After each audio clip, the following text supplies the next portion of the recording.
1000 ஸ்தோத்திர பலிகளை பற்றிய பல காணொளிகளை நம்ம முன்னாடியே வெளியிட்டு இருக்கிறோம். அதிலே பலரும் மாற்று கருத்துக்களை வைத்திருந்தாலும் கண்ணியமாக பதிவிட்ட எந்த கருத்தையும் நம்ம அந்த பதிவில இருந்து நீக்கவே இல்லை. ஏன்னு சொன்னா, தேவனே நம் முன்பாக ஜீவன் வழியையும் மரணத்திற்கான வழியையும் நான் உனக்கு முன்பாக வைக்கிறேன், நீ எதுல பிரியப்படுகிறியோ அந்த வழியில நீ தெரிந்தெடுத்து போய்க்கோ அப்படின்னு சொல்லிட்டு நமக்கு ஒரு சாய்ஸ், ஒரு சான்ஸ் கொடுக்கிறார். தெரிந்தெடுப்பு அப்படிங்கிறது நம்மளுடையதுதான். அதனாலதான் நம்மளுமே எந்த மாதிரியான கருத்துக்களை அவர்கள் பதிவிட்டாலும் கூட நம்ம பாக்குறவங்க கண்ணை மூடிக்கொண்டு எந்த ஒரு கருத்தையும் ஏற்றுக்கொள்ளாம தாங்களே அவர்கள் வேத புத்தகத்தை எடுத்து இது இப்படியெல்லாம் இருக்கிறதா, இது சரிதானா அப்படிங்கறத ஆராய்ந்து சரியானது எதுவோ அதை பிடிச்சிட்டு அந்த வழியில அவங்க நடக்கணும் அப்படிங்கிறதுக்காக எல்லா விதமான கருத்துக்களையும் அப்படியே நம்ம வைத்திருக்கிறோம். இதையே இப்ப முக்கியப்படுத்தி பேசணும் அப்படின்னு சொல்லிட்டு பல பேர் கேள்வி எழுப்புறாங்க.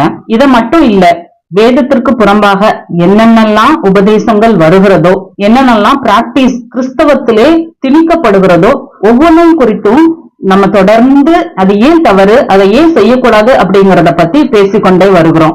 கிருபை உபதேசத்தை பற்றி, தசமபாகத்தை பற்றி, சிலை வழிபாடுகளை பற்றி, இந்த மாதிரி நிறைய கிறிஸ்தவத்திலே வேதத்திலே இல்லாத, வேதம் சப்போர்ட் பண்ணாத பல விஷயங்களை அவர்கள் உள்ள எடுத்துக்கொண்டு வந்து செய்யும் பொழுது அது எல்லாமே ஏன் செய்யக்கூடாது அப்படின்னு காரண காரியத்தோட சொல்லிக்கொண்டேதான் இருக்கிறோம். அதுல ஒரு நீட்சி தான் இந்த பதிவு. இது கிறிஸ்துவை பிற மதங்களில இருந்து புதிதாக ஏற்றுக்கொண்டு வருகிற பல நபர்களுக்கும் ஒரு வழிகாட்டியாக இருக்கும் அப்படின்னு சொல்லிட்டு நான் நம்புகிறேன். அது மட்டும் இல்ல, கிறிஸ்தவத்திலேயே இருக்கிறவர்களும் கிறிஸ்துவை பாரம்பரியமாக பின்பற்றி கொண்டிருக்கிறவர்களும் இது போல வேதத்திற்கு புறம்பாக, வேதத்திற்கு ஒவ்வாத விஷயங்களை ஏன் உடனடியாக எதிர்க்கணும் அப்படிங்கறதற்கான காரணத்தையும் நம்ம பார்க்கணும். தாய் திருச்சபை அப்படின்னு சொல்லப்படுகிற கத்தோலிக்க திருச்சபை இன்றைக்கு வேதத்திலிருந்து எவ்வளவு வழி விலகி போயிருக்கு அப்படிங்கறது வேதத்தை வாசிக்கிற ஒவ்வொருவருக்குமே புரியும். 3வது 4வது நூற்றாண்டு வரை, அதாவது ரோம பேரரசனான கான்ஸ்டன்டைன் ராஜா சொந்த மதமாக கிறிஸ்தவத்தை ஏற்றுக்கொள்கிற வரைக்கும் கிறிஸ்தவம் மிக தூய்மையாக வேதத்திலே எப்படி சொல்லப்பட்டதோ அப்போஸ்தலர்களுடைய உபதேசத்திலே அது நிலைத்திருந்தது. ஆனா இந்த ரோம பேரரசன் அதை ஏற்றுக்கொண்ட பிற்பாடாக அந்த ரோமாபுரியில் ஏற்கனவே இருந்த சிலை வழிபாடு மற்ற காரியங்கள் எல்லாவற்றையும் இவர்கள் அப்படியே கிறிஸ்தவத்துல கொண்டு வந்துட்டாங்க. 4வது நூற்றாண்டுல இருந்து கிட்டத்தட்ட 16வது நூற்றாண்டு வரைக்கும் வேதத்துல இல்லாத விஷயங்கள் எல்லாம் ஒவ்வொன்னா அதுல புகுத்தி கடைசியாக மார்ட்டின் லூத்தர் சீர்திருத்த சபையை ஸ்தாபிக்கிறதற்கு இந்த மாதிரியான விகிதத்தில இல்லாத காரியங்களை ஏற்கனவே அதுல நுழைச்சு கடைசியாக அது சீர்திருத்தவே முடியாத ஒரு சபையாக மாறிடுச்சு. இந்த மாதிரியான உபதேச குழப்பங்களையும் வேதத்தில இல்லாத பல காரியங்களையும் நம்மளுடைய சீர்திருத்த சபைக்குள்ள நீங்க கொண்டு வந்து நுழைச்சுக்கிட்டே இருந்தீங்க அப்படின்னு சொன்னா திரும்பவும் கத்தோலிக்க திருச்சபையை போல இதுவுமே சீர்படுத்த முடியாத ஒரு நிலைமைக்கு போய்விடலாம். அதற்கு முன்பாக ஒவ்வொரு காரியத்தையும் நம்மளுடைய காலகட்டத்துல வேதத்திற்கு புறம்பாக இருக்கிற என்ன விஷயமாக இருந்தாலும் அதை எதிர்க்கணும். அதை உங்களுடைய சபைக்குள்ள நுழைவிடக்கூடாது, அதை உங்களுடைய குடும்பத்துல நீங்க பிராக்டிஸ் பண்ணக்கூடாது, அதை உங்களுடைய சந்ததிகளுக்கு சரியாக கற்பிக்கிற ஒரு நபராக நம்ம தான் இருக்கணும். அப்பதான் வருங்கால சந்ததிகள் எது சரி எது தவறு அப்படிங்கறத அவர்கள் சரியா புரிந்து கொள்வார்கள். அது மட்டும் இல்ல, இந்த மாதிரி எப்போதுமே விழிப்பா இருக்கணும். மாதிரி வேதத்திற்கு புறம்பான விஷயங்களை அப்பப்போ பிசாசு புகுத்துறதற்கான முயற்சிகளை அவன் எடுப்பான் அப்படிங்கறதுலயும் அவர்கள் தெளிவுள்ளவர்களாக இருப்பாங்க. முதலாவதாக இது ஏன் சரியான காரியம் இல்ல அப்படிங்கறத நம்ம பார்ப்போம். ஒரு சிலருடைய நினைவு என்ன அப்படின்னு சொன்னா, இது தேவனை மகிமைப்படுத்துகிற ஒரு வழி. தேவனுடைய நாமத்தை பைபிள்ல இருந்துதான் அவர்கள் எல்லாத்தையும் எடுத்து போட்டு அதற்கு மகிமை செலுத்துறாங்க, அதற்கு ஸ்தோத்திரம் செலுத்துறாங்க. இதை ஏன் நம்ம தப்பு அப்படின்னு சொல்லிட்டு சொல்லணும் அப்படிங்கிறது பலருடைய வாதமாக இருக்கிறது. ஒரு சிலர் நினைக்கிறது போல இந்த 1000 ஸ்தோத்திர பலிகள் ஆண்டவரை மகிமைப்படுத்துறதுக்காக, ஆண்டவரை பிரியப்படுத்துறதுக்காக, ஆண்டவர் துதிக்க சொல்லியிருக்கிறாரு, அதெல்லாம் நிறைவேற்றுவதற்காக நம்ம செய்கிற ஒரு காரியம் அப்படின்னு சொல்லிட்டு நினைச்சிட்டு இருக்கிறாங்க. சோ அது மாதிரியான காரியங்கள் இது இல்ல. ஏன்னு சொன்னா, இது பிற மதங்களிலிருந்து பெறப்பட்ட ஒரு நம்பிக்கையை ஏற்கனவே ஒரு சாரார் பின்பற்றி கொண்டு இருந்தாங்க. சோ அவர்கள் அப்படியே இயேசுவை ஏற்றுக்கொண்டு வரும் பொழுது எப்படி இந்த ரோம பேரரசனான கான்ஸ்டன்டைன் ரோம தேவதைகளையும் ரோம கடவுளர்களையும் அப்படியே கிறிஸ்தவத்திற்கு டிரான்ஸ்பர் பண்ணி அதை கிறிஸ்தவ முறைமைகளாக மாற்றி அந்த ஜனங்களையும் அவர் சந்தோஷப்படுத்தினாரு, தான் ஒரு கிறிஸ்தவ ஒரு ராஜாவாக இருப்பதாக அவர் காண்பித்துக் கொண்டார். சோ அங்கே கொண்டாடப்பட்ட அந்த ரோம பண்டிகைகளை அப்படியே கிறிஸ்தவ பெயரிலே வேறு ஒரு ரூபத்திலே அவங்க இணைச்சிட்டாங்க. அதே போல அங்க இருந்த அந்த சிலை வழிபாடுகள் மற்ற காரியங்கள் எல்லாவற்றையுமே அப்படியே கிறிஸ்து, மரியாள், யோசேப்பு அப்படின்னு சொல்லிட்டு அவர்கள் அப்படியே மாத்திட்டாங்க. அதே போல கிறிஸ்தவம் நம்மளுடைய நாட்டிற்கு வந்த பொழுது பிற மதங்களில இருந்து இதை ஏற்றுக்கொண்ட ஜனங்கள் அவர்களுடைய வழிபாட்டு முறைமைகள் எல்லாம் பாத்தீங்க அப்படின்னு சொன்னா, இவர்கள் தங்களுடைய தெய்வங்களுக்கு காலையில எழுந்த உடனே பல விதமான மந்திரங்களை ஒரு குறிப்பிட்ட எண்ணிக்கையிலே அவர்கள் சொல்லுவது அப்படிங்கிறது அவங்களுடைய மதத்திலே இருக்கிற நம்பிக்கை. அப்படி சொன்னோம் அப்படின்னு சொன்னா அவர்களுக்கு ஒரு நல்ல மன அமைதி இருக்கும், நல்ல போக்கஸ் இருக்கும், நல்ல பாசிட்டிவ் வைப் இருக்கும், அதற்கப்புறம் நல்லதே நடக்கும் அப்படிங்கிற மாதிரியான பல காரியங்களை அவர்கள் முன்னிறுத்தித்தான் இந்த மாதிரியான விஷயங்களை அவர்கள் அதிகாலையிலும் மாலை நேரத்திலும் செய்து கொண்டே இருந்தாங்க.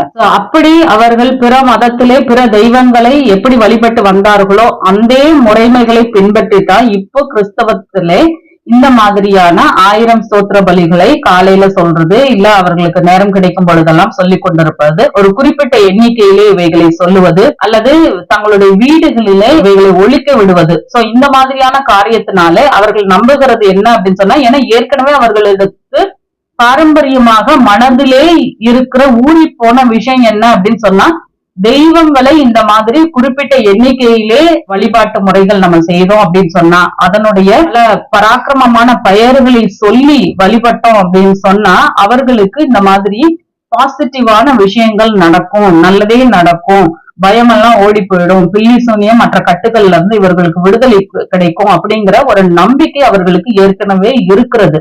காலங்காலமாய் அவைகள் ஊறி போய் இருக்கின்றன. சோ அந்த காரியத்தை இப்போ அவர்கள் கிறிஸ்துவை ஏற்றுக்கொண்டு வந்துட்டாங்க, அதனால அதை செய்ய முடியாது. அதற்கு பதிலாக இப்ப என்ன செய்யறாங்க அப்படின்னு சொன்னா, கிறிஸ்துவை வழிபடுகிறது போல இந்த முறைமைகளை மாற்றிக்கொண்டு செய்ய நினைக்கிறார்கள். அப்படி பிற மத நம்பிக்கையிலிருந்து வருகிறவர்களை திருப்திப்படுத்தும்படி இந்த மாதிரியான 1000 ஸ்தோத்திர பலிகள் சொல்லிட்டாங்கன்னு சொன்னா ஆண்டவரை சந்தோஷப்படுத்திட்டாங்க அப்படிங்கிற ஒரு மனநிலைக்குள்ளே இவர்களை தள்ளுறாங்க. இப்படி பிற மத வழிபாடுகளிலே இந்த மாதிரியான மந்திரங்களை உச்சரிக்கிறது, ஸ்லோகங்கள் அவங்க சொல்லுவாங்க. சோ இந்த மாதிரியான காரியத்தெல்லாம் அவங்க ஒரு குறிப்பிட்ட எண்ணிக்கையிலே அவர்கள் சொல்லிக்கொண்டே இருக்கிறதுனால இவர்களுக்கு ஒரு நல்ல பலம் கிடைக்கும் அப்படிங்கிற ஒரு நம்பிக்கை அவர்களுக்கு ஏற்கனவே ஊற்றப்பட்டு இருக்கிறது. இப்படி அவர்கள் மந்திரத்தை உச்சரிக்கணும் அப்படின்னு சொன்னா என்ன மாதிரி அவர்கள் தங்களை தயார்படுத்திக் கொள்ளணும் அப்படிங்கிற வழிமுறைகளையும் அங்க சொல்லி இருக்கிறாங்க. அதாவது அதிகாலை நேரத்துல இல்ல மாலை நேரத்துல இவைகள் எல்லாம் சொல்லணும். அது மட்டும் இல்ல, இவர்கள் தங்களை சுத்தப்படுத்திக்கணும். தீட்டுள்ள காலங்கள்ல இதையெல்லாம் செய்ய முடியாதவங்க அதே மாதிரி காலையில நல்லா குளிச்சு சுத்தபத்தமா இருக்கணும். சோ இந்த மாதிரி நேரத்துல அவர்கள் அமைதியாக அவர்கள் சொன்னதையே அந்த திரும்ப திரும்ப அந்த மந்திரங்களை சரியான உச்சரிப்போடு கூட இப்படி சொன்னாங்க அப்படின்னு சொன்னா அவர்களுக்கு நல்ல பலன் கிடைக்கும். அது மட்டும் இல்ல, சில மந்திரங்களை அவர்கள் குறிப்பிட்ட நாட்களிலே சில நேரம் விரதம் இருந்து, அப்படி இல்லைன்னு சொன்னா சில குறிப்பிட்ட ஆடைகளை அணிந்து கொண்டு சில பூக்கள் ஸ்பெஷலான ஒரு பூக்கள் வச்சு அதை வச்சு அர்ச்சனை பண்ணி கொண்டு சோ இது மாதிரி அவர்கள் அந்த எல்லாம் செஞ்சாங்க அப்படின்னு சொன்னா அவர்களுக்கு ஒரு நல்ல பலன் கிடைக்கும் அப்படின்னு சொல்லிட்டு ஏற்கனவே அவர்களுக்கு அறிவுறுத்தப்பட்டு இருக்கிறது. அப்போ அப்படிப்பட்ட ஜனங்கள் கிறிஸ்துவை ஏற்றுக்கொண்டு வரும் பொழுது அவர்களுக்கு 1000 ஸ்தோத்திர பலிகள் மாதிரியான புத்தகங்களோ இல்ல காணொலிகளோ இல்ல வீடியோல யாரோ சொல்றதா அதை திரும்ப திரும்ப இவர்கள் சொல்லுவதோ இல்ல கேட்பதோ இவர்களுக்கு அது ஒரு பெரிய பக்திக்குரிய ஒரு விஷயமாகவே இவர்கள் எடுத்துக்கொள்கிறார்கள். அதனால அங்க எப்படி அந்த தெய்வங்களை அவர்கள் வழிபட்டார்களோ அதே போல கிறிஸ்துவையும் இப்படி நம்ம வழிபடலாம், இது ஒரு பக்திக்குரிய விஷயம் அப்படிங்கிற மாதிரி நினைத்துக் கொள்கிறார்கள். இவர்கள் மட்டும் இல்ல, இப்ப கத்தோலிக்க மதத்தை சேர்ந்தவர்களை நீங்க பார்த்தீங்க அப்படின்னு சொன்னா பலருக்கும் இந்த மாதிரி ஜபங்களும் ஸ்தோத்திரங்களும் இருக்கிற புத்தகத்தை அவர்கள் பல வருடங்களாகவே உபயோகப்படுத்துகிறார்கள். குறிப்பிட்ட நபருக்கு இவர்கள் இந்த மாதிரியான ஜபம் செஞ்சுட்டாங்க அல்லது அந்த ஸ்தோத்திரம் சொல்லிட்டாங்க அப்படின்னு சொன்னா அந்த குறிப்பிட்ட நபர் இவர்களுக்காக பரிந்து பேசுவார், இவர்களுடைய கஷ்டத்துல இருந்து அவர் விடுதலை வாங்கி தந்துருவாரு, இயேசு கிறிஸ்துக்கு அவர் சிபாரிசுக்கு செஞ்சிடுவாரு அப்படிங்கிற மாதிரியான ஒரு நம்பிக்கை அவர்களுக்குள்ளும் காலம் காலமாக ஊற்றப்பட்டிருக்கிறது. சோ இப்படி சிலை வழிபாட்டுல இருந்து வருகிற ஒவ்வொரு நபர்களும் தங்கள் பாரம்பரியத்தை, தங்களுடைய நம்பிக்கைகளையே இதுல கொண்டு சீர்திருத்த திருச்சபைக்கு அவர்கள் மாற்றப்பட்டு விட்டாலும் கூட இந்த மாதிரியான பழக்க வழக்கங்களாலே அவர்கள் பழைய பாரம்பரியங்களையே பின்பற்றி கொண்டிருக்கிறார்கள். இதன் மூலமாக அவர்கள் நம்புகிற விஷயம் என்ன அப்படின்னு சொன்னா, இதன் மூலமாக நம்ம கடவுளை திருப்திப்படுத்திடலாம், இவன் இதன் மூலம் சந்தோஷப்பட்டுருவாரு. ஏன்னா இவர்களுடைய மனதிலே இது ஏற்கனவே ஆழமாக பதிந்து போய் இருக்கிறது. பல வருடங்களாக பிரமத வழிபாடுகளிலே இவர்கள் ஊறி போய் அங்க உள்ள தெய்வங்களை இப்படி சந்தோஷப்படுத்திடலாம், இப்படி நம்ம நன்மையை பெற்றுக்கொள்ளலாம் அப்படின்னு சொல்லிட்டு அந்த பாரம்பரியத்திலே ஊறி போயிருந்த இவங்க இப்ப இங்க வந்தும் அதே ஒரு பாரம்பரியத்தை இயேசு கிறிஸ்துவுக்கும் இதுதான் பொருத்தம், இயேசு கிறிஸ்துவும் இப்படிதான் அவர் விரும்புகிறார் அப்படின்னு சொல்லிட்டு அவங்க நினைக்கிறாங்க. அந்த நினைப்பை அதிகப்படுத்தும் விதமாக இந்த மாதிரியான ஸ்தோத்திர பலிகள் சொன்னா உங்களுக்கு நல்ல பலன் கிடைக்கும், ஸ்தோத்திர பலிகள் சொன்னா ஆண்டவர் சந்தோஷப்பட்டுவாரு அப்படின்னு சொல்லி தேவனோட கூட நடக்காத பல கள்ள ஊழியர்களும் இந்த மாதிரி விசுவாசத்திலே பலவீனமாக இருக்கிற ஆத்மாக்களை விளத்தல்றாங்க. சரிங்க, இதை ஏன் தவறு அப்படின்னு சொல்றோம்னு பாருங்க. ஒண்ணு, இந்த மாதிரி எந்த ஒரு முறைமைகளும் வேதாகமத்திலே குறிப்பிடப்படவில்லை. ஒரு குறிப்பிட்ட பெயரையோ இல்ல தேவனுடைய நாமத்தையோ நீங்க குறிப்பிட்ட நம்பர்ல நீங்க தினமும் சொல்லிக்கிட்டே இருந்தீங்க அப்படின்னு சொன்னா உங்களுக்கு பலன் கிடைக்கும் அப்படின்னு சொல்லிட்டு எந்த இடத்துலயுமே தேவன் சொல்லல.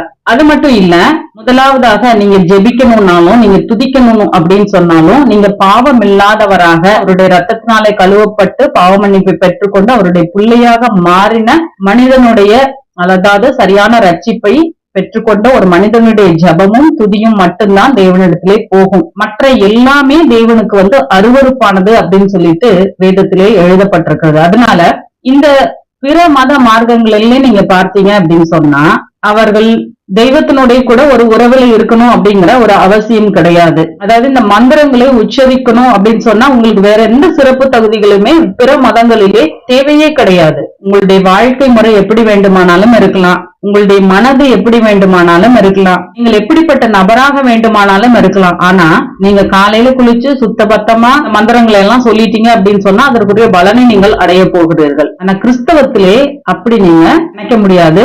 தேவனோட கூட ஒரு நல்ல உறவிலே நீங்கள் இருக்க வேண்டும். ரட்சிக்கப்பட்டவராக தேவனாலே அபிஷேகிக்கப்பட்டவராக நீங்க இருந்தா மட்டும்தான் உங்களுடைய ஜபமும் உங்களுடைய துதியும் தேவனிடத்திலே சேரும். இரண்டாவதாக ஆராதனை துதி அப்படிங்கிறது புதிய ஏற்பாட்டிலே புதிய உடன்படிக்கையிலே துதி அப்படிங்கிறது நீங்க உதடுகளினாலே செய்யப்படுகிற காரியம் இல்ல. இதற்கு அதாவது புதிய உடன்படிக்கையிலே துதினா என்ன அப்படிங்கிறதுக்கு ஒரு மிக நீண்ட காணொலியை நம்ம வெளியிட்டு இருக்கிறோம். புதிய உடன்படிக்கையிலே நிறைய காரியங்கள் மாற்றப்பட்டிருக்கின்றன. பாவத்தின் அளவுகோல் மாற்றப்பட்டிருக்கிறது, ஆராதனை முறைமைகள் மாற்றப்பட்டிருக்கிறது. உங்களுடைய ரோல் ஒரு விசுவாசி அப்படிங்கறதற்கான உங்களுடைய ரோல் என்ன, நீங்க என்ன செய்யணும் அப்படிங்கிறது பழைய ஏற்பாட்டுக்கும் புதிய ஏற்பாட்டுக்கும் நிரம்ப வித்தியாசம் இருக்கிறது. சோ இது இப்படி பழைய ஏற்பாட்டிலே இந்த மாதிரியான காரியங்கள்னா என்ன அப்படிங்கறதும் புதிய ஏற்பாட்டிலே இவைகளுக்கெல்லாம் என்ன அர்த்தம், நம்ம என்ன பண்ணணும் அப்படிங்கறதற்குமான காணொலிகளையும் நம்ம ஏற்கனவே வெளியிட்டு இருக்கிறோம். சோ விருப்பம் உள்ளவர்கள் அதை நீங்க பார்த்தீங்க அப்படின்னு சொன்னா புதிய ஏற்பாட்டிலே ஆராதனைன்னா என்ன, புதிய ஏற்பாட்டிலே காணிக்கைன்னு சொன்னா என்ன, சோ இது மாதிரியான காரியங்களை நம்ம கற்றுக்கொள்ள முடியும். இப்படி பிற மதத்துல இருந்து தேவனை ஏற்றுக்கொண்ட ஜனங்கள் அந்த மத வழிபாடுகளை அப்படியே தங்களுடையதாக்கி அது தேவனுக்கும் அதே மாதிரி அவர்கள் செய்வது அப்படிங்கிறது ஒரு புதிதான காரியமே கிடையாது. 2 ராஜாக்கள் 17வது அதிகாரத்துல இந்த இஸ்ரவேல் ஜனங்களை அசீரிய ராஜா பிடிச்சிட்டு போயிட்டாரு. பிடிச்சிட்டு போனது மட்டும் இல்ல, அவர் தன்னுடைய பகுதியில இருந்த பல ஜாதியான ஜனங்களை இஸ்ரவேலர்கள் வசித்த அந்த சமாரியாவிலே குடியேறும்படி செஞ்சிட்டாரு. அந்த ஜனங்களை கர்த்தருக்கு பயப்படாம தங்க இஷ்டப்படி நடந்ததுனால தேவன் அவர்களுக்குள்ளே சிங்கங்களை அனுப்பிச்சு நிறைய பேரை பட்சித்து போடும்படி நிறைய பேரை அதனால பாதிக்கப்பட்டாங்க. சோ அப்போ ராஜா தேவனுடைய ஆசாரியரை அங்க அனுப்பிச்சு கர்த்தருக்கு பயப்படுகிற வழி என்னங்கிறத அந்த ஜனங்களுக்கு போதிக்கும்படி செய்கிறார். இந்த ஜனங்களும் கர்த்தர் அவருக்கும் பயந்து, ஆனா அந்த தெய்வங்களையும் விடாம அந்த முறைமைகளையும் இந்த முறைமைகளையும் மிக்ஸ் பண்ணி கடைசியில வாழ்ந்துட்டு வர்றாங்க. அதே மாதிரிதான் இப்பொழுதும் கூட இந்த மாதிரி பிற மதத்துல இருந்து வருகிறவர்கள் அதுதான் பக்தி, அதுதான் வைராகியம், அதுதான் நல்ல விஷயம், என்ன காலங்காலமா அவர்களுக்கு அதுதான் கற்பிக்கப்பட்டு வந்திருக்கிறது. சோ அதனால இவங்க என்ன மாதிரியான முறைமைகளிலே தேவனை வழிபடணும், என்ன மாதிரியான முறைமைகளை அவர் எதிர்பார்க்கிறார் அப்படிங்கிற ஆழமான வேத அறிவோ எந்த ஒரு தெளிவோ இல்லாத இந்த நபர்கள் இவர்களை மேலோட்டமாக இந்த கள்ள போதகர்கள் என்ன செய்கிறார்கள் அப்படின்னு சொன்னா, இப்படிலாம் செஞ்சுட்டீன்னு சொன்னா இது தேவனுக்கு பிரியமான காரியம் அப்படிங்கிற மாதிரி இவர்களை மூளை செலவை செய்து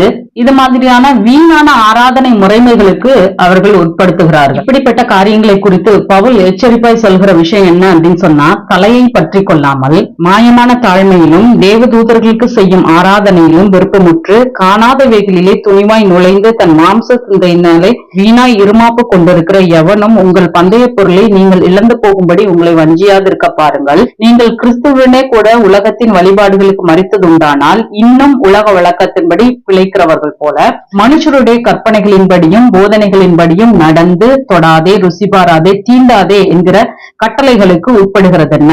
இவையெல்லாம் அனுபவிக்கிறதுனாலே அழிந்து போகுமே. இப்படிப்பட்ட போதனைகள் சுய இஷ்டமான ஆராதனையையும் மாயமான தாழ்மையையும் சரீர ஒடுக்கத்தையும் பற்றி ஞானம் என்கிற பெயர் கொண்டிருந்தாலும் இவைகள் மாம்சத்தை பேணுகிறதற்கே ஒழிய மற்றொன்றிற்கும் பிரயோஜனப்படாது. அதாவது ஆராதனை முறைமைகள் அல்லது தேவனை வழிபடுகிற முறைமைகள் அப்படிங்கிறது சுய இஷ்டமான ஆராதனையாக இருக்கக்கூடாது, மாயமான தாழ்மை உள்ளதாக இருக்கக்கூடாது, சரீரத்தை ஒடுக்கி மாமிசத்தை பேணுகிற காரியமாக இருக்கக்கூடாது. அதே போல நீங்க தேவனுக்கு அப்படின்னு சொல்லிட்டு என்ன காரியத்தை செய்தாலும் வேதாகமத்தை எடுங்க, வேதாகமத்திலே தெளிவாக என்ன சொல்லப்பட்டிருக்கிறது. ஏற்கனவே நான் சொன்னது போல பழைய உடன்படிக்கை அப்படிங்கிறது ஏற்கனவே முற்று பெற்றாகி விட்டது. புதிய உடன்படிக்கையிலே தேவன் ஒவ்வொரு காரியத்தையும் சற்று வித்தியாசப்படுத்தி தான் நமக்கு கொடுத்திருக்கிறார். சோ இந்த புதிய உடன்படிக்கையிலே நம்ம செய்ய வேண்டியது என்ன அப்படிங்கிற ஒரு தெளிவுள்ளவர்களாக நம்ம இருக்கணும். இன்னும் பழைய உடன்படிக்கையையும் பழைய காரியங்களையுமே நம்ம பின்பற்றி கொண்டிருக்க கூடாது. மட்டும் இல்ல, ஒவ்வொரு காரியத்திலும் மனுஷர் நமக்கு போதிக்கிற போதனைகளின்படி நடக்காம வேதத்தின்படி எது சரியோ எது உண்மையோ எதை செய்யணுமோ அதை செய்யறதற்கு தான் தேவன் நம்மை அழைத்திருக்கிறார். அதற்குரிய புத்தி ஞானம் எல்லாத்தையுமே தன்னுடைய பரிசுத்த ஆவியானவரின் மூலமாக நமக்குள்ளே அவர் ஊற்றி இருக்கிறார். ஆனா சரியான ரட்சிப்பை பெற்றுக்கொள்ளாத, தேவனுடைய அபிஷேகத்தை பெற்றுக்கொள்ளாத எந்த ஒரு மனிதனும் தேவனுடைய வார்த்தை என்ன சொல்லுகிறது அப்படிங்கிற சரியான தெளிவான அறிவு அவர்களுக்கு இருக்கிறது இல்லை.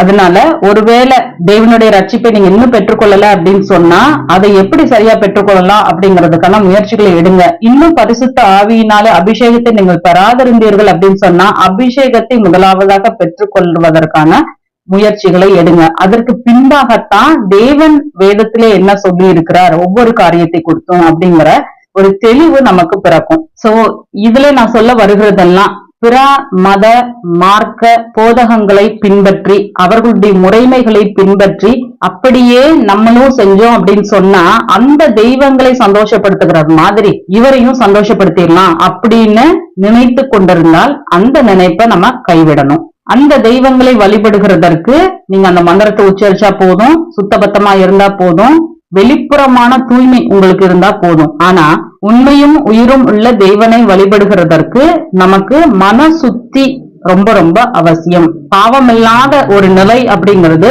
அவசியம். பரிசுத்தம் இல்லாமல் ஒருவனும் தேவனை தரிசிப்பது இல்லை அப்படிங்கிற அந்த வாக்கின்படி பரிசுத்த தேவனை அவர் விரும்புகிறபடிதான் நம்ம ஆராதிக்கணுமே ஒழிய நமக்கு இஷ்டமான ஆராதனைகளை அவர் விருப்பப்படுவார் அப்படின்னு சொல்லிட்டு நம்ம செலுத்தக்கூடாது.